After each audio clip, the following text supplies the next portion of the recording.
Welcome back. আপনাদের সবাইকে স্বাগত জানাচ্ছি আমি রাসেল। আশা করছি আপনারা সবাই ভালো আছেন এবং ভালোর দলে আছেন। আমিও ভালো আছি আর ভালোর দলে আছি। ঘড়িতে সময় রাত 11:35। আজকে ঢাকায় বৃষ্টি হয়েছিল এবং গতকালকেও বৃষ্টি হয়েছে। বিভিন্ন সময় বৃষ্টি হচ্ছে, বৃষ্টি হচ্ছে না, গরম পড়ছে, আবার গরমটা কমে যাচ্ছে এই বৃষ্টির জন্য। রাস্তাঘাট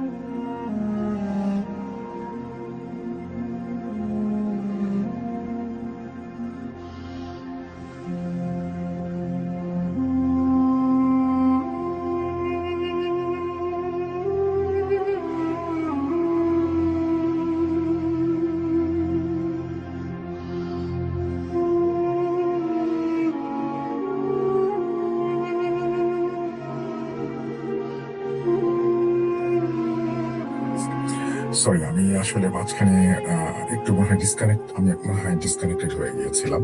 I really sorry for that. এবং এটা হয় মাঝে মাঝে। হ্যাঁ, যেহেতু বৃষ্টি হচ্ছে কয়েকদিন ধরে, মনে হয় ইন্টারনেটের অবস্থা একটু খারাপ, এবং ইন্টারনেটের অবস্থা খারাপ হলে এই সমস্ত ঝামেলাগুলো পোহাতে হয়। I am really sorry, but এখন থেকে ঠিক থাকবে। যারা কমেন্ট করছেন, কমেন্ট আমি দেখতে পাচ্ছি, বাট কমেন্ট যদি করতে চান তাহলে অবশ্যই নাম লিখুন, তাহলে কমেন্টটা আমার জন্য পড়তে সুবিধা হবে। আমাদের একজন গেস্ট আমাদের সঙ্গে উপস্থিত আছেন, সেই গেস্টের সঙ্গে আমরা কথা বলবো আমাদের প্রথম ঘটনা শুনে আসার পর। এবং আমি দেখতে পাচ্ছি যে আমাদের সঙ্গে অনেকেই যুক্ত হচ্ছেন। ভোলা থেকে জাহিদ আমাদের সঙ্গে আছেন, আমাদের সঙ্গে আছেন ফাহিম বগুড়া থেকে, আমাদের সঙ্গে আরো অনেকে আছেন। পাবনা থেকে কে আছেন নাম লেখেনি, সুতরাং পড়তে পারলাম না, কিন্তু অনেকবার পাবনা লিখেছেন। হাফিজ ওমান থেকে আমাদের সঙ্গে আছেন, আমাদের সঙ্গে নাহিদ আছেন, আরো অনেকেই আছেন। আমরা সেই সমস্ত মানে যারা আছেন আমাদের সঙ্গে তাদের ঘটনা শুনবো, এবং আমরা আসলে আজকের এই এপিসোডটি শুরু করতে চাই একটা চমৎকার ঘটনা দিয়ে। আমাদের আজকের এই এপিসোডের নাম হচ্ছে ক্রিকেট হাসপাতাল। বুঝতেই পারছেন যেখানে এই রিলেটেড কিছু ঘটনাও থাকবে। সো চলুন, ওয়ার্ল্ড কাপ শেষ, আমাদের বাংলাদেশের দুটো দল নিয়ে সবচেয়ে বেশি উত্তেজনা, এবং তাদের দুজনের খেলাই আমার খুব ভালো লাগে। ব্রাজিল এবং আর্জেন্টিনা, তারা দুজনেই মানে কি বলবো যে অনেক ভক্তকে কাঁদিয়ে বিশ্বকাপ থেকে এত বিদায় নিয়েছে। ঠিক একইভাবে আমাদের ভালো লেগেছে যেমন স্পেনের খেলা আমাদের ভালো লেগেছে, মেক্সিকো খেলা আমাদের ভালো লেগেছে। আপনারা নিশ্চয়ই মনে আছে যে মেক্সিকো, সরি, ফাইনালের আগে আমরা যে খেলাটা দেখলাম সেই খেলাটা একটা দুর্দান্ত ম্যাচ ছিল। আমাদের ইংল্যান্ডের খেলা যেমন ভালো লেগেছে, আমাদের এরকম আরো অসংখ্য টিমকে এবার ওয়ার্ল্ড কাপে আমাদের মনে থাকবে। আমাদের দুঃখ লেগেছে জার্মানির জন্য, আমাদের দুঃখ লেগেছে যে এবার আমরা ইটালি খেলা দেখতেই পেলাম না, এসবের জন্য। বাট সবকিছু মিলিয়ে আসলে সবকিছু তো একসাথে হয় না, তো সবকিছু মিলিয়ে ওয়ার্ল্ড কাপ তো ওয়ার্ল্ড কাপে 4 বছর পরে একবার আসে, সেই উত্তেজনা শেষ। আমরা আবারও ফিরে যেতে চাই পুরোদমে ভয়ের রাজ্যে। চলুন, কথা না বাড়িয়ে শুরু করা যাক। চলে যাচ্ছি আমাদের আজকের প্রথম ঘটনায়।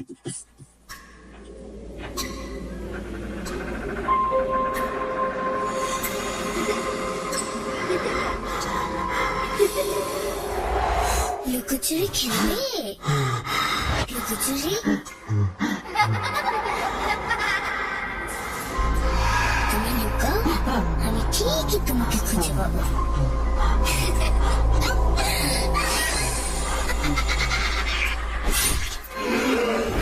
Voot.com with Russell.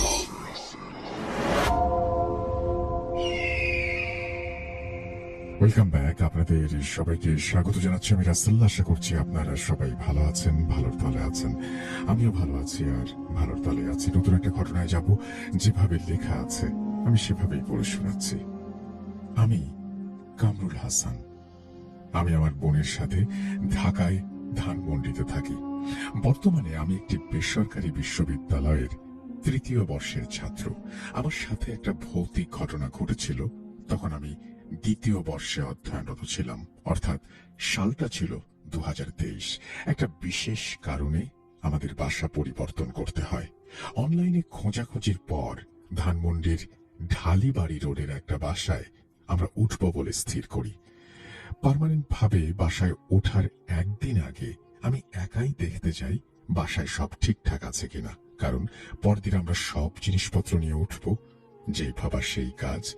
ইউনিভার্সিটির ক্লাস শেষ করে সন্ধ্যা নাগাদ ওই বাসার সামনে গিয়ে পৌঁছাই। বাসার সামনে গিয়ে দেখলাম একটা ছেলে দাঁড়িয়ে আছে। বয়স আনুমানিক 14-15 বছর হবে। ছেলেটা আমার পরিচয় জানতে চাইলে আমি বললাম, 3য় তলায় নতুন ভাড়াটিয়া। 3য় তলার ওই রুমের কথাটা শোনার পর ছেলেটা কেমন ভাবে যেন আমার দিকে তাকালো। একটা চাপা আতঙ্ক দেখতে পেলাম তার চোখে। সে নিজে নিজেই বলতে লাগলো, এই ভর সন্ধ্যাবেলায় আমি একা ওই রুম খুলতে পারবো না। বাবা আসুক, বাবা আপনাকে দেখাবেন।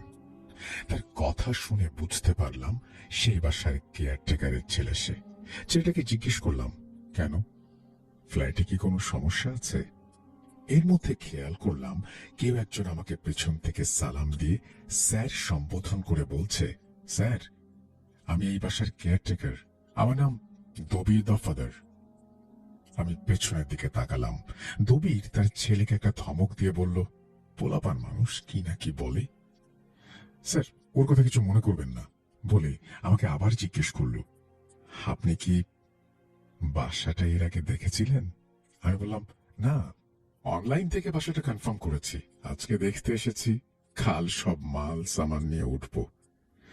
কেন জানি দবিরও বাসাটা দেখাতে অনীহা প্রকাশ করছিল। তার আচরণ দেখে মনে হচ্ছিল হয়তোবা বাসা এখনো পরিষ্কার করা হয়নি, তাই আমাকে নিয়ে যেতে ভয় পাচ্ছে। আমি তাকে অভয় দিয়ে বললাম, পরিষ্কার না করতে পারলে কোনো সমস্যা নেই, সকালের মধ্যে করে ফেলেন, আমরা কাল দুপুর নাগাদ আসবো। জবাবে বলল, এটা কোনো সমস্যা না, সব পরিষ্কার করে ফেলেছে আগেই। এমনি বললাম, এই সন্ধ্যাবেলায় কিভাবে দেখবেন, লাইট লাগানো নাই। কিন্তু আমি তো নাছোড় বান্দা, এত কষ্ট করে গিয়েছি, বাসা না দেখে তো আসবো না। আমার জোরাজুরিতেই এক পর্যায়ে সে বাধ্য হয়ে আমার সাথে ওপরে যেতে রাজি হলো। দরজা খুলতেই বাসার ভেতর থেকে একটা বোটকা গন্ধ এসে আমার নাকে লাগলো। ঘরের মধ্যে ফোনের ফ্ল্যাশ জ্বালাতেই দেখতে পেলাম রুমের মধ্যে আগুনের মতো জল করছে দুইটা চোখ, যা আমাদের দিকে তাকিয়ে আছে। একটু ভালো করে আলো ধরতেই বুঝতে পারলাম কালো রঙের একটা বেড়ালের বাচ্চা। এরপর আমি যে কাজটা করেছি তার জন্য আগে ক্ষমা চেয়ে নিচ্ছি। রুমের মধ্যে ঢুকে দবিরের কথার সাথে কাজের কোনো মিল না পেয়ে এমনিতেই অনেক মাথা গরম হয়ে যাচ্ছিল। এর মধ্যে ওই রোগা পটকা বেড়ালটাকে দেখে আরো মেজাজ খারাপ হয়ে যায়। লাথি মেরে বেড়ালটাকে দরজার বাইরে বের করে দেই। পরে অবশ্য আমার কাজটা করার জন্য নিজের কাছে নিজেকে অপরাধী মনে হয়েছিল। যাই হোক, রুমের মধ্যে ঢুকে মাস্টার বেডরুম যেটা, ওর ভেতরে একটা বাথটাব ছিল। বাথটাবের দিকে খেয়াল করে দেখলাম রক্তের দাগ লাগা। দেখেই বোঝা যাচ্ছিল বাথটাবের ভেতরে তলার দিকটায় 5 থেকে 6 ইঞ্চি ওপর পর্যন্ত দীর্ঘদিন রক্ত বা এই জাতীয় কিছু জমানো ছিল। তার দাগ স্পষ্ট হয়ে আছে, আর গন্ধটা সেখান থেকেই আসছে। বেসিনের দিকে খেয়াল করতেই দেখি সেখানে একই অবস্থা। বেসিনে পুরো পচা রক্তের দাগ আর গন্ধে ভরা। পাশের কমন বাথরুমে গিয়ে দেখি বাথরুমের দরজার ছিটকিনি কমপক্ষে 8 থেকে 10 বার নতুন করে লাগানো হয়েছে। তখন বিষয়গুলো আমি খুব একটা গুরুত্ব না দিয়ে দবির মামাকে বললাম, বাসা ভালো করে ক্লিন করে রাখতে আমরা দুপুরের মধ্যে উঠব। চলে আসলাম। পরদিন দুপুরে মাল সামান নিয়ে বাসায় পৌঁছানোর পর দবির মামা বলছিল, ওই বিড়ালের বাচ্চাটা নাকি সারা রাত বাসার মধ্যে চিৎকার করেছে। তার কথা শুনে আমি কিছুটা অবাক হলাম। কিভাবে সম্ভব? দরজা তো আমি নিজ হাতে বন্ধ করেছি। ভাবলাম হয়তো দবির ভুল শুনেছে। দিনের বেলায় ফ্ল্যাটের দরজা খোলার পর দেখলাম আরেক রূপ। রুম একদম ঝকঝক করছে। রুমে সব মাল সামান ওঠাতে এবং রুম সাজাতে গিয়ে খেয়াল করলাম ঘড়িতে তখন 2টা বাজে। তারপরেও অনেক কষ্ট করে আমার একটা অ্যাকুরিয়াম ছিল, ওইটা সেট করতে 3টা বেজে যায়। তারপর খাবার নাকে মুখে গুঁজে ঘুমিয়ে পড়ি। পরদিন সকালে ঘুম থেকে উঠে খেয়াল করি আমার অ্যাকোরিয়ামের মাছের মধ্যে 2টা গোল্ডফিশ নেই। অনেক খোঁজাখুঁজির পর দেখতে পাই ওইগুলো আমার রুমের দরজার সামনে একদম শুটকি হয়ে আছে। ভাবলাম হয়তো অ্যাকোরিয়াম থেকে লাফ দিয়ে পড়ে গিয়েছিল। আমার রুম আর অ্যাকোরিয়ামের দূরত্ব ছিল যথেষ্ট এবং মাঝখানে ছিল অনেক জিনিসপত্রের বড় বড় বাক্স, যেগুলো নিয়ে দরজার সামনে মাছগুলোর আশা ছিল অসম্ভব। দ্বিতীয় দিন মাঝরাতে হঠাৎ করে আমার বড় বোন আমার রুমে চলে আসে, বলে আমি তো রুমে শোবো। এক রুমে 2টা বেড রেখে আমরা এখন থেকে এক রুমেই নাকি থাকবো। আরো একটা কথা বলে রাখা ভালো, বাসাতে আমরা দুজনই থাকতাম। আমি পড়াশোনা করতাম, আমার বোন জব করত। আমার থেকে আমার বোন 12 বছরের বড়। আমি তখনও ভাবিনি কেন আলাদা রুম রেখে হঠাৎ আমার রুমে আপু থাকতে যাচ্ছে। যাই হোক, দ্বিতীয় দিন সকালবেলাতেও অ্যাকোরিয়ামের কাছে গিয়ে দেখি 3টা মাছ নেই, অর্থাৎ বাকি 3টা মাছ নেই। তাদেরও আগের 2টা গোল্ডফিশের মতোই অবস্থা, আমার দরজার সামনে পড়ে আছে। আমি তখন ভাবি হয়তো ইঁদুর এই কাজটা করছে, তাই বাজার থেকে ইঁদুর মারার ফাঁদ কিনে আনি। এরই মধ্যে অফিসের একটা কাজের জন্য 7 দিনের জন্য আমার বোনকে ঢাকার বাইরে যেতে হবে বলে অফিস থেকে জানায়। এইবারই প্রথম আপু ঢাকার বাইরে যাচ্ছে, বিষয়টা এমন নয়। এর আগেও 10-15 দিন একাই বাসায় থাকতাম। অফিসের কাজ শেষ করে ঢাকায় চলে আসতেন আপু, কিন্তু এইবার কেন যেন আপু আমাকে একা রেখে ঢাকার বাইরে যেতে রাজি হচ্ছে না। এক পর্যায়ে আমি জোর জবরদস্তি করে আপুকে ঢাকার বাইরে পাঠাই। নতুন বাসায় আসার 4র্থ দিন আপু ঢাকার বাইরে চলে যায় এবং ওই দিন রাতে আমি ঘুমিয়ে পড়ি রাত 2টা থেকে 3টা নাগাদ। হঠাৎ খেয়াল করি আমার রুমের জানালার গ্লাসগুলো এত জোরে নড়াচড়া করছে, মনে হচ্ছে কেউ বাইরে থেকে হাত দিয়ে ধাক্কা দিচ্ছে। এই বুঝি জানালার কাঁচ ভেঙে যাবে। তড়িঘড়ি করে উঠে রুমের লাইট জ্বালাই। তখনও জানালাগুলো অল্প অল্প নড়াচড়া করছিল। রুমে লাইট চালানোর পর সব ঠিক হয়ে যায় এবং আমি ঘুমিয়ে পড়ার চেষ্টা করি, কিন্তু কিছুক্ষণ পরেই লাইট চালানো অবস্থায় আবার জানালাগুলো আগের চেয়ে অনেক জোরে নড়তে শুরু করে। তখন আমি স্পষ্ট দেখতে পাই আমার চোখের সামনে জানালাগুলো নড়াচড়া করছে। এক পর্যায়ে আমার ভয়ের চেয়েও বিরক্ত লাগতে শুরু করে। বিরক্ত হয়ে খাতার কাগজ ছিঁড়ে ছিঁড়ে জানালার কাচের বিভিন্ন জায়গায় গুঁজে দিয়ে জানালা একদম লক করে ফেলি, যাতে আর নড়াচড়া করতে না পারে। একটু চোখ বুঝলেই ওই জানালায় শব্দ আসে। তাই রাগ করে সারা রাত আমি জেগে থাকি এবং কম্পিউটারে প্রোগ্রাম করি। মোটামুটি 6 থেকে 7 দিনের মধ্যে আমার অ্যাকোরিয়ামের সব মাছ মরে শেষ হয়ে যায়। আমার বোন অফিসের কাজ শেষ করে ঢাকায় ব্যাক করে। আমার বাথরুমটা ছিল আমার রুমের বাইরে। আমার বোন যেদিন আসে সেই রাতে আপু আমার রুমে শুয়েছিল। আমি পড়া শেষ করে রাত 3টার দিকে ওয়াশরুমে যাই। আমি ওয়াশরুমে ঢোকার সাথে সাথে বিদ্যুৎ চলে যায়, কিন্তু তখনও আমার ওয়াশরুম আলোতে ভরা। আমি সেই আলোতে ফ্রেশ হয়ে বাইরে বের হয়ে দেখি আমার বোন লাইট নিয়ে বাইরে দাঁড়িয়ে আছে। ওর পুরো শরীর ঘেমে গেছে। বিদ্যুৎ চলে যাওয়ার পর বাইরে থেকে নাকি অনেক ডাকাডাকি করেছে। আমি ভেতর থেকে কোনো উত্তর দেইনি, কিন্তু আমি ভেতর থেকে কোনো শব্দই শুনিনি। আর আমি বাথরুমে ঢোকার সাথে সাথে যদি বিদ্যুৎ চলে যায়, তাহলে আমি এতক্ষণ কিসের আলোতে হাত মুখ ধুলাম? আলোটা আসলোই বা কোথা থেকে, আর গেলই বা কোথায়? রুমে এসে মনে করার চেষ্টা করলাম আসলে আমি যখন হাত মুখ ধুচ্ছিলাম লাইটটা তখন জ্বলছিল কোথায়। তখন আমার মনে হলো একটা বড় আলো আমার টয়লেটের কমোডের পাশে মাটিতে জ্বলছিল। এইবার আমার মনের মধ্যে ভয় ঢুকতে শুরু করলো। এর মধ্যে রোজা চলে আসে। প্রথম রোজার আগের দিন সন্ধ্যাবেলা সেহরির বাজার করার জন্য আমি বাইরে যাই।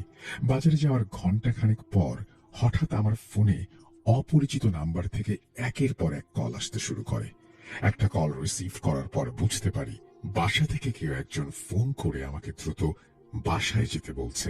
আমি যেন বাসায় চলে আসি। বাসায় ঢুকে দেখি ততক্ষণে লিফটের সামনে অনেক মানুষ জড়ো হয়ে গেছে। মাঝখানে আমার বোন বসে কান্নাকাটি করছে। আমি যখন আমার বোনের কাছে যাই তখন আমার বোন আমাকে দেখে ভয় পাচ্ছিল। ওকে বাসার দারোয়ান এবং আমি বিশ্বাসই করাতে পারছিলাম না যে আমি 1 ঘন্টা আগেই বাইরে চলে গিয়েছিলাম। আপু বলছিল সন্ধ্যার পর আপু আগে যে রুমে থাকতো, অর্থাৎ ওই বাথটাব আর বেসিন যে রুমে আছে, ওই রুম থেকে নাকি আমি বের হয়ে যাচ্ছিলাম বাইরের দিকে। আমার বোন এটা দেখে ফেলে, আমাকে বারবার ডাকে, কিন্তু আমি কোনো উত্তর না দিয়ে সরাসরি বন্ধ লিফটের ভেতরে ঢুকে যাই এবং লিফট নাকি খুব দ্রুত নিচে চলে যায়। এত হট্টগোলের মধ্যে কেয়ারটেকার দবির বাসার মালিকের খালাকে ফোন করে এবং তিনি আমাদের নিয়ে আবার আমাদের রুমে চলে যান। মহিলা আমাদের রুম থেকে যখন বের হতে যাচ্ছিলেন, তখন আমাকে তিনি বলেন, আজ থেকে তো রোজা, রাতে সেহরির জন্য রান্না বান্না করতে হবে। রাতে যখন উঠবা, এক রুম থেকে অন্য রুমে যাওয়ার আগে জোরে জোরে কথা বলতে বলতে যাবা। আমি বললাম, কেন? তিনি একটা মুচকি হাসি দিয়ে বললেন, না, এমনি বললাম। ছোট মানুষ, তোমরা ভয় করো বেশি, তাই জন্য আর কি। সন্ধ্যাবেলা লিফটের ওই ঘটনার পরে আপুর রাতে জ্বর আসে, তাই রাতে সেহরি রান্না করার জন্য আমি উঠি। ডাইনিং এ গিয়ে দেখি আমার বড় বোন আমাকেই ভাত খাওয়াচ্ছে। এই দৃশ্য দেখার পর আমি একটা চিৎকার দিয়ে ফ্লোরে বসে পড়ি। ওই রাতের ঘটনার পর আমার কাছে সব ক্লিয়ার হয়ে যায় এবং আমি আমার আপুকে জিজ্ঞেস করি, আপু, কোনো কিছু দেখেছিলে? কি কারণে আমার রুমে থাকতে চেয়েছিলে তুমি? আপু তখন বলে, আপু ওর বাথটাবের ভেতরে লম্বা একটা আলো শুয়ে থাকতে দেখেছিল। আমাকে বললে যদি আমি ভয় পাই, তাই আমাকে কিছু বলেনি তখন। পরদিন সকালে আমরা আমাদের এক আত্মীয়ের বাসায় চলে যাই এবং কদিন পর আমরা আবার অন্য একটি নতুন বাসায় উঠি। পরবর্তীতে খোঁজ নিয়ে যেটা জানতে পারি, ওই বাসাতে একটা ছেলে সন্তান সহ ডাক্তার দম্পতি থাকত।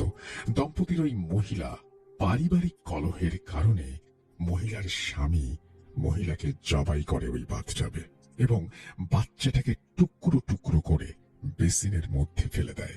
কেমিক্যাল দিয়ে প্রিজার্ভ করে রেখে চলে গিয়েছিল। ওইভাবে নাকি 6 থেকে 7 মাস ছিল। তাদের স্বামী ব্যাংকের মাধ্যমে প্রতি মাসের ভাড়া শোধ করত। মাঝে মাঝে বড় বড় কেমিক্যালের বোতল নিয়ে বাসায় এসে ঘুরে যেত, যাতে কেউ সন্দেহ না করে। যাই হোক, কোনোভাবে ঘটনা জানাজানি হওয়ার পর পুলিশ জানালার গ্রিল কেটে ঘরের মধ্যে ঢুকে লাশ উদ্ধার করে নিয়ে যায়। তো এই ছিল ঘটনা। অদ্ভুত একটা ঘটনা শুনলেন আপনারা। যদি ভালো লাগে অবশ্যই এই লিঙ্কটি শেয়ার করবেন কাছের মানুষের সাথে, বন্ধুর সাথে। আমরা চলে যাব আমাদের পরবর্তী ঘটনায়।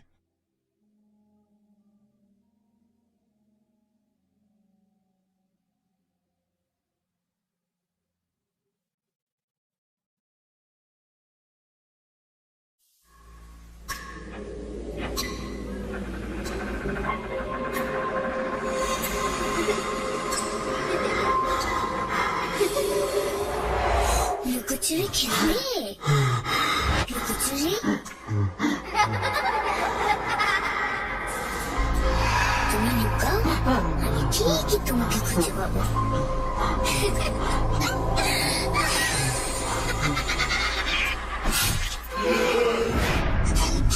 Voot.com with Russell.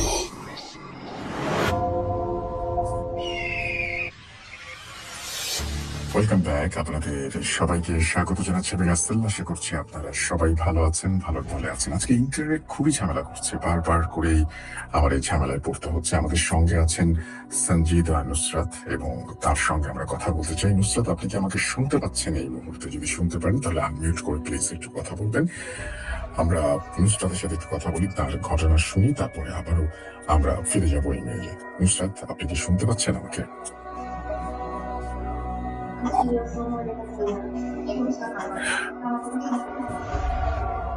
Thank you so much. আচ্ছা, আপনাকে একটু কাছ থেকে মনে হয় বলতে হবে, যদি আপনি আপনার ঘটনাটা পড়ে মানে আমাদেরকে বলতেন। আপনি কোথা থেকে বলছেন, নিজের একটু পরিচয় দিবেন, তারপর আপনি যে ঘটনাটি বলবেন সেটি কোথাকার ঘটনা সেটা জানিয়ে তারপরে আমরা আপনার ঘটনায় যাবো ফাইনালি।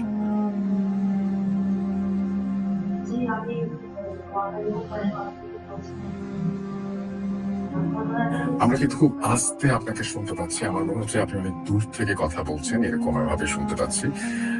খুব পরিষ্কার না আপনার। না, না, না।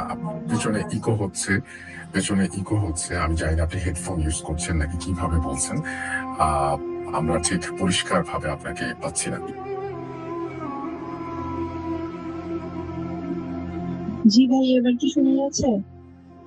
এবার আগের থেকে অনেক বেটার। আপনি আ আমার মনে হয় যে এটা আগের চাইতে অনেক ভালো হয়েছে। জি।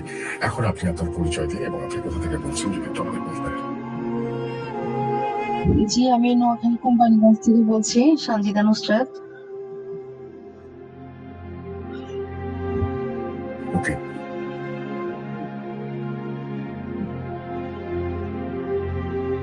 জি, আপনি আপনার ঘটনা বলবেন প্লিজ। জি ভাইয়া, ঘটনাটা হচ্ছে গত 10 তারিখ অথবা 11 তারিখ এই মাসেরই। তো আমার ভাগ্নিকে নিয়ে ও হচ্ছে টিউশনি করায় আমাদের বাড়ির পাশেই। তো আমাদের বাড়ি হচ্ছে মানে রোডের একদম পাশে, আর বাড়ির অপোজিটে হচ্ছে জমি অনেকগুলো। জমির পাশে হচ্ছে একটা পারিবারিক কবরস্থান আমার জ্যাঠাতো ভাসুরের। আর পাশে হচ্ছে 2টা তাল গাছ, আর এর পাশে হচ্ছে আমাদের প্রজেক্ট।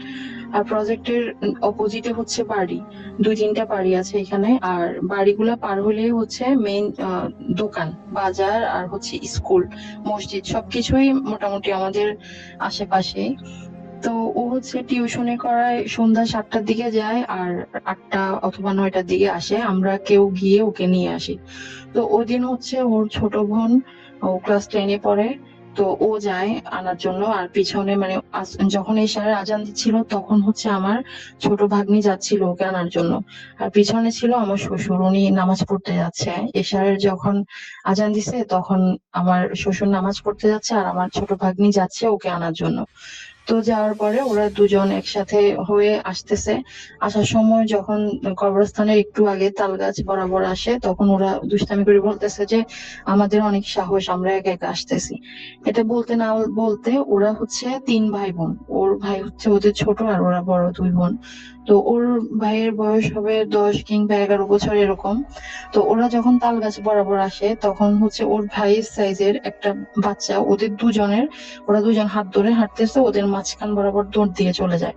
তো ও বলতেছে, বড়জন বলতেছে কে জানি যাচ্ছে, আনাফ নাকি, মানে ওর ভাইয়ের নাম ধরে ডাকতেছে। তো ছোট বোন বলে যে কোথায়, পিছনে তাকিয়ে দেখে যে আর মানে কেউই নেই আশেপাশে। মানে ও দেখছে স্পষ্ট যে কেউ একজন হেঁটে চলে যাচ্ছে ওদের মাঝখানে, কিন্তু ও তাকায় দেখে যে আর কেউই নেই। তখন হচ্ছে ওরা দুজন একজনের দিকে একজন তাকায়, ছোটজন দৌড়ে চলে যায় ওকে রেখে। তো ও তো ভয়ে চিৎকার দিচ্ছে যে আমাকে একা রেখে কেন যাচ্ছ। তো বলে যে ঠিক আছে আমি দাঁড়াইছি, তুমি আসো। তো ওরা দুজন বাসায় আসে। আমাদের বাড়ি হচ্ছে দোতলা, আমি দোতলায় থাকি, আর ওরা হচ্ছে নিচতলায় থাকে। আমরা এমনিতেই জয়েন্ট ফ্যামিলি। তো পরে এসে আমাকে বলে যে ছোট মনি, আমি এরকম এরকম এটা দেখছি, আমি ভয় পেয়েছি অনেক। তো আমি বললাম যে তুমি সাদা পানি খাও, আহ, ঠিক হয়ে যাবে। এর একটু পরেই হচ্ছে মানে রাতের দিকে ও মানে একটু ভয় পাচ্ছে। তো আমি বলতেছি দরজা লক করে শুয়ে যাও, আমরা রাতে সবাই দরজা লক করে শুই। তো শোয়ার পরে যখন লাইট অফ করে তখন অনেক জোরে খাটটা দুলতেছে। তো ওরা ভাবছে যে হয়তো ভূমিকম্প হচ্ছে। তো ছোট বোন বলে যে আপু, মনে হচ্ছে ভূমিকম্প হচ্ছে। আমি মানে আমাকে ডাকার কথা বলতেছে যে ছোট মনিকে ডাকি, ভূমিকম্প হচ্ছে অনেক জোরে। তো বলে যে ঠিক আছে রুমের লাইট দাও, দেখো তোর ড্রেসিং টেবিলটা নড়তেছে কিনা। তো রুমের লাইট দেওয়ার সাথে সাথে দেখে কি মানে সবকিছু স্বাভাবিক, কোনো কিছুই আর হচ্ছে না। লাইট অফ করার সাথে সাথে আবারই সেম কাহিনী, লাইট দিলে আবার সবকিছু অফ। তো এরপরে হচ্ছে ওরা দোয়া দরুদ পড়ে, আয়াতুল কুরসি চালায় ফোনে। তারপর ওরা শুয়ে যায়, রাতে আর কোনো সমস্যা হয়নি।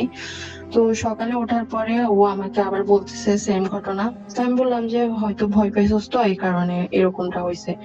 আর কাউকে কিছু বলে নাই, ওর আম্মুকেও বলে নাই, আর আমার শাশুড়িকেও কিছু বলে নাই। এরপরে দুপুরবেলা ও হচ্ছে সকাল থেকে আর কিছুই খায় নাই, ওর মাথা টাথা ভার হয়ে আছে, মানে অসুস্থ ফিল করতেছে। তো দুপুরের দিকে ও খাওয়ার জন্য রুটি নিছে, খাইতে পারে নাই, ও বমি হচ্ছে হঠাৎ করে। এরপরে ও সিঁড়ি রুমে দাঁড়ায় আছে, আমার শাশুড়ি বাহির থেকে আসতেছে, ও দেখছে আমার শাশুড়িকে, কিন্তু মানে উনি ঘরে ঢোকার সাথে সাথে ও ভয়ে চিৎকার দিয়ে উঠছে। পরে উনি ধরছে, উনি বলে যে আমি আমি আসতেছি, তুই কেন ভয় পাইছিস, এখানে তো ভয় পাওয়ার কোনো কিছু নেই। তো ও বলে যে আমি অনেক ভয় পাচ্ছি, মানে ওর কাছে খারাপ লাগতেছে, ও বুঝাইতে পারতেছে না কাউকে। সারাদিনে মাথা ঘোরা, মাথা ভার হয়ে থাকা। এরপরে হচ্ছে ও দুপুরবেলা ঘুমে যায়, আর দুপুরে কোনো কিছু খাওয়া দাওয়া করে নাই।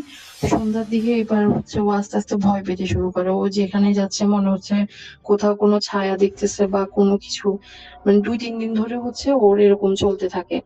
এরপরে আমাদের পাশে মসজিদে একজন হুজুর ছিল, হুজুরকে ডেকে আনা হয়।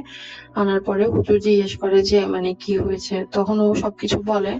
বলার পরে হুজুর বলল যে ওই যে মানে ওই রাস্তাটা সন্ধ্যায় তো মানে খারাপ জিন বা ভালো জিন নামাজের সময় হয়তো নামাজ পড়তে যাচ্ছে এরকম কিছু দেখে হয়তো ভয় পেয়েছে। তো ওকে আহ হুজুর দোয়া টোয়া পড়ে দেয়, ঝেড়ে দেয়। এরপরে আল্লাহ মাফ করুক, আর কোনো সমস্যা হয় না, এখনো ভালো আছে। এই হচ্ছে আমার ঘটনা।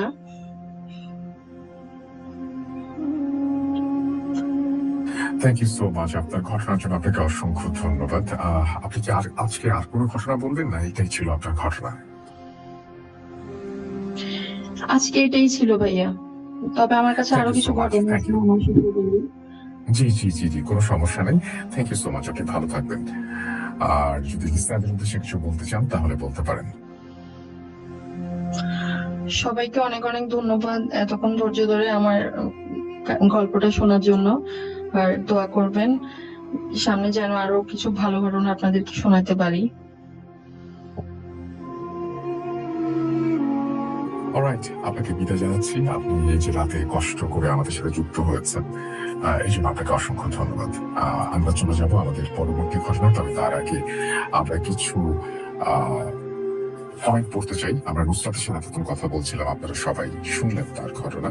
আমরা আরেকটা ইমেইলে যাব, তবে তার আগে আমি দেখতে পাচ্ছি যে অনেকেই আমাকে মেসেজ পাঠাচ্ছেন, কমেন্টও করছেন। কমেন্ট যারা করছেন তাদেরকে একটু বলি যে আপনার নামটা প্লিজ একটু বলবেন, নামটা লিখে তারপরে কমেন্ট করবেন, তাহলে আমরা হয়তো আরেকটু ভালোভাবে আপনার কমেন্টটা করতে পারবো। আচ্ছা, অনেকেই আমাদেরকে লিখছেন। রাকিব বেগম রোকেয়া বিশ্ববিদ্যালয় থেকে আমাদের সঙ্গে আছেন, ভোলা থেকে আছেন জাহিদ, সাভার ভবানীপুর থেকে আছেন রাব্বি, আমাদের সঙ্গে আছেন রাহাত পাবনা থেকে, এছাড়াও ফাহিম বগুড়া থেকে আমাদের সঙ্গে আছেন দেখতে পাচ্ছি। এছাড়াও দেখতে পাচ্ছি, আচ্ছা, নামটা সিং চৌধুরী আমাদের সঙ্গে আছেন, রেগুলার থাকেন আপনি, আজকেও আছেন একইভাবে আমাদের সঙ্গে। এছাড়াও দেখতে পাচ্ছি ফাহিম, এটা আমি পড়েছি। অনেকের কমেন্টে দেখতে পাচ্ছি, অনেকে নাম লিখছেন না।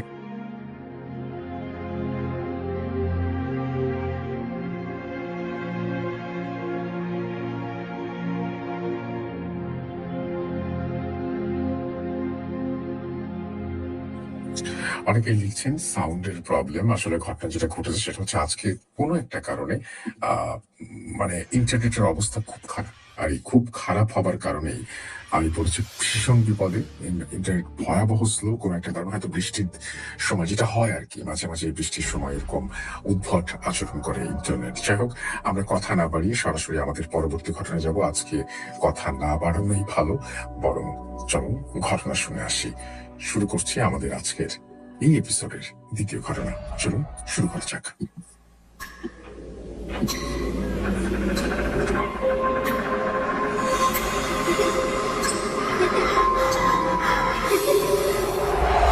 লুকোচুরি খেলবে?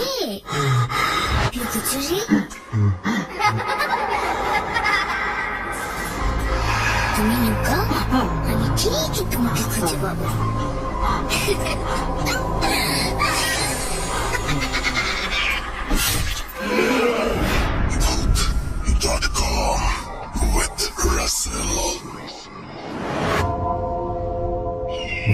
আপনাদের সবাইকে স্বাগত জানাচ্ছি আমি রাসেল। আশা করছি আপনারা সবাই ভালো আছেন, ভালোর তলে আছেন। আমিও ভালো আছি আর ভালোর তলে আছি। নতুন একটা ঘটনায় যাব, যেভাবে লেখা আছে আমি সেভাবেই পড়ে শোনাচ্ছি। আসসালামু আলাইকুম রাসেল ভাই, আশা করি ভালো আছেন। আমার সাথে ঘটে যাওয়া একটা ঘটনা আজকে আপনাদের কাছে শেয়ার করব। প্রথমবারের মতো লিখছি, ভুল ত্রুটি ক্ষমা সুন্দর দৃষ্টিতে দেখবেন। শীতকালের রাতগুলো সবসময় আমার কাছে খুবই ভালো এবং আরামদায়ক লাগতো, কিন্তু যশোরে শিশু আদ্দিন হাসপাতালের পেছনে থাকার পর থেকে শীতের রাত মানেই আমার কাছে অন্য কিছু। ঘটনাটি 2022 সালের। আমি তখন যশোর ক্যান্টনমেন্ট কলেজে পড়ি। আমি পড়ালেখার উদ্দেশ্যে ঝিনাইদহ থেকে এসেছিলাম। থাকতাম হাসপাতালের ঠিক পেছনেই একটি ছাত্রাবাসে। প্রথম যেদিন এসেছিলাম তখন আমার মন তেমন ভালো ছিল না। বাবা মাকে ছাড়া এই প্রথম একা থাকতে হবে। ছাত্রাবাস নিয়ে কিছু বলার আগে জানিয়ে রাখি যে যেই হাসপাতালের পেছনে ছাত্রাবাসটি ছিল সেই হাসপাতালটি একটা পুরনো 4 তলা বিল্ডিং ভাড়া নিয়ে চালানো হতো। আমাদের ছাত্রাবাস আর হাসপাতালের সীমানা দেয়াল একসাথেই লাগানো, কিন্তু ঢোকার রাস্তা আলাদা। প্রথম দিকে জায়গাটা নিয়ে তেমন কিছু ভাবিনি, পরে ধীরে ধীরে বুঝলাম হাসপাতালের পেছনের অংশটা স্বাভাবিক না। প্রথম যেদিন ছাত্রাবাসে উঠি, বাড়িটার সামনে দাঁড়িয়ে অদ্ভুত লাগছিল। পুরনো 1 তলা বাড়ি, দেয়ালে স্যাঁতস্যাঁতে দাগ, জানালার গ্রিলে মরিচা। মনে হচ্ছিল বাড়িটা অনেক দিন মানুষের শব্দ শোনেনি। পরে জেনেছিলাম আমার ভাবনাটা ভুল ছিল না। করোনা মহামারীর সময় পুরো ছাত্রাবাস প্রায় 2 বছর ফাঁকা ছিল, কেউ থাকতো না। মালিকও এখানে থাকে না, মাসের শুরুতে এসে ভাড়া নিয়ে চলে যেত। ফাঁকা বাড়ির একটা আলাদা গন্ধ থাকে, বন্ধ ঘর, জমে থাকা ধুলো আর অদ্ভুত চাপা নীরবতা। প্রথম রাতেই সেটা টের পাই। হাসপাতালের পেছনের অংশ ছিল বেশ অদ্ভুত। হাসপাতাল বিল্ডিং পার হলেই একটা ঢালাই করা ছোট খোলা জায়গা, সেখানেই একটা খাওয়ার পানির কলপার। রাতে সব সময় একটা সাদা লাইট জ্বলতো। রাতে দূর থেকে দেখলে মনে হতো কেউ দাঁড়িয়ে আছে। তারপর একপাশে কাদা মাখা জায়গা, সেখানেই একটা গাড়ি রাখার টিন শেড। টিনে মরিচা, মাটিতে কাদা, একটা মরিচা পরা পুরনো গাড়ি যার অর্ধেক চাকা কাদায় ডুবেছিল। তার পাশে কিছু নারিকেল গাছের সাই, আর একদম কর্নারে পুরনো পরিত্যক্ত টিন শেডের ঘর।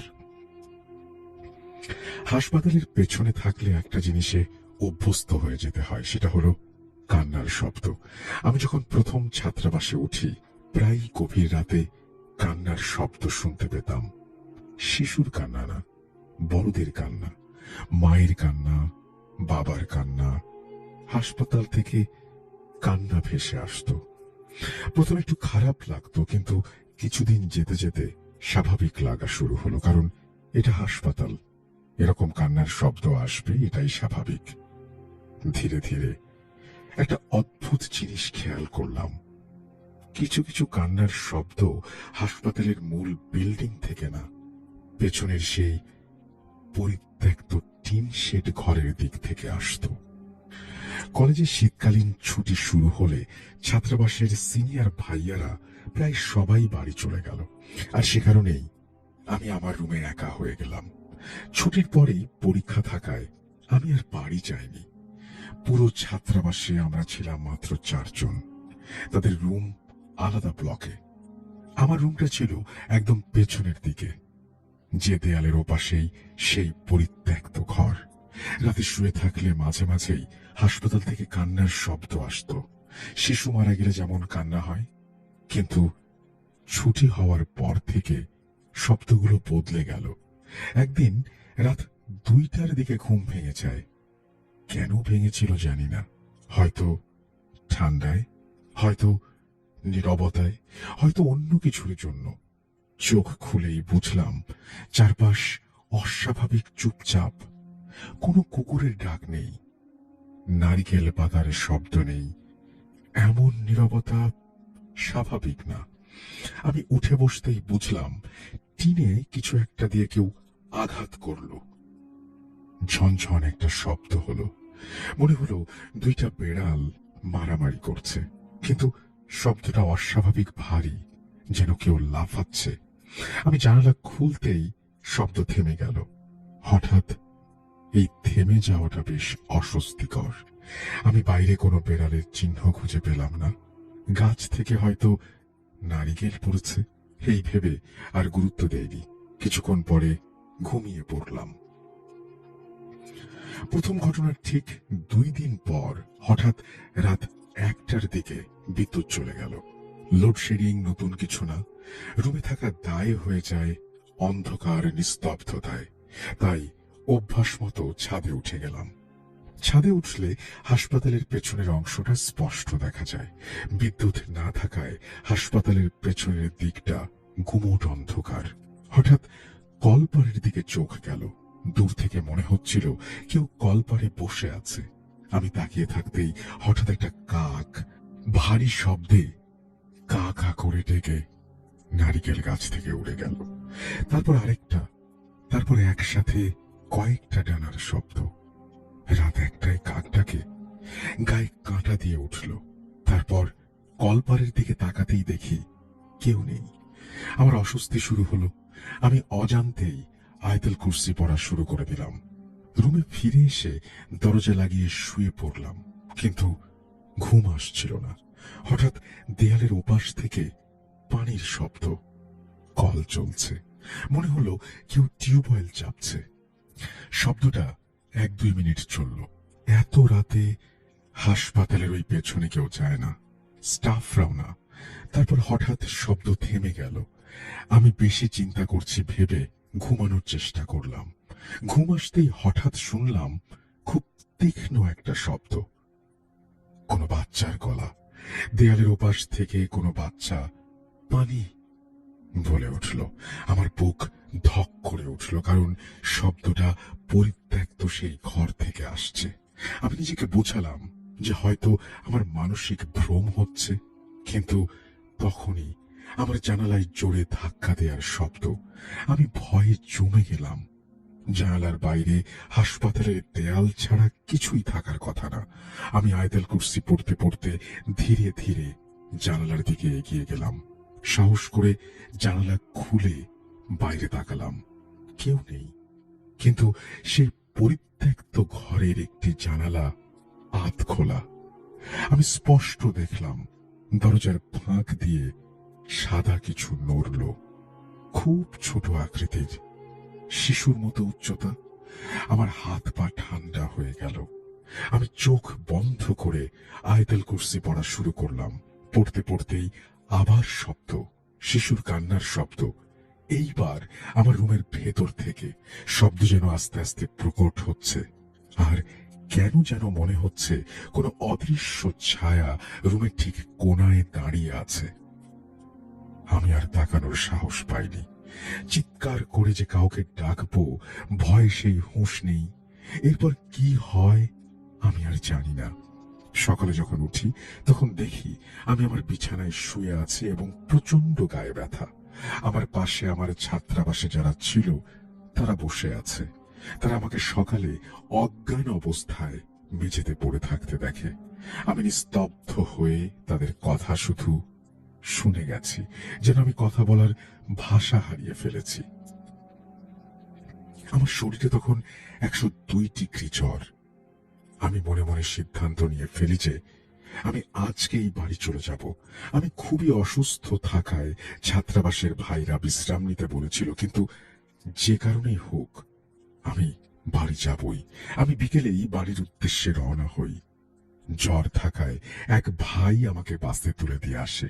আমি বাসায় যে কিছুই বলিনি আমার সাথে কি হয়েছে এসব আমি কাউকে জানাইনি। আমার পুরোপুরি সুস্থ হতে 8 দিন লেগে যায়। পরে আমি ছাত্রাবাসের এক ভাইকে দিয়ে খোঁজ নেওয়াই। ওই পরিত্যক্ত ঘর সম্পর্কে জানতে চাই। সে হাসপাতালের এক কর্মচারীর কাছ থেকে শোনে এবং আমাকে জানায় পরিত্যক্ত সেই ঘরটি নাকি একসময় শিশু ডায়রিয়া ওয়ার্ড ছিল। একসময় ডায়রিয়ার কারণে অনেক শিশু সেখানে মারা যেত। পরে সেটি কোনো কারণে বন্ধ করে দেয়া হয়। তারপর থেকেই নাকি সেটা পরিত্যক্ত। এটা শুনে আমি আমার সাথে ঘটে যাওয়া ঘটনাগুলো ভাবতে থাকি। পানি বলে শিশুর আর্তনাদ, এগুলো কোনো কাকতালীয় ঘটনা হতে পারে কি? পরে আমি আমার সেই ছাত্রাবাস ছেড়ে দেই, কিন্তু মনের ভেতর প্রশ্নগুলো সবসময় ঘুরপাক খায়, যার কোনো উত্তর আমি খুঁজে পাই না। এখনো ওই রাতের কথা ভাবলে শরীরে কাঁটা দিয়ে ওঠে। হয়তো এর থেকেও ভয়ঙ্কর কিছু হতে পারতো আমার সাথে। আল্লাহ আমাকে রক্ষা করেছেন। আশা করি আমার সাথে ঘটে যাওয়া ঘটনাটি আপনি শ্রোতাদের পড়ে শোনাবেন এবং আমার জন্য দোয়া করবেন। আল্লাহ হাফিজ। এই বলেই তিনি তার ঘটনা শেষ করেছেন। আশা করছি এই ঘটনাটি আপনাদের ভালো লেগেছে। যদি ভালো লাগে অবশ্যই আমাদের জানাবেন। আমরা চলে যাব আমাদের পরবর্তী ঘটনায়।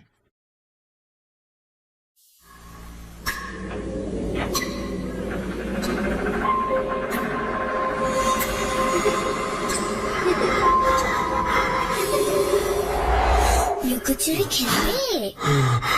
লুকোচুরি?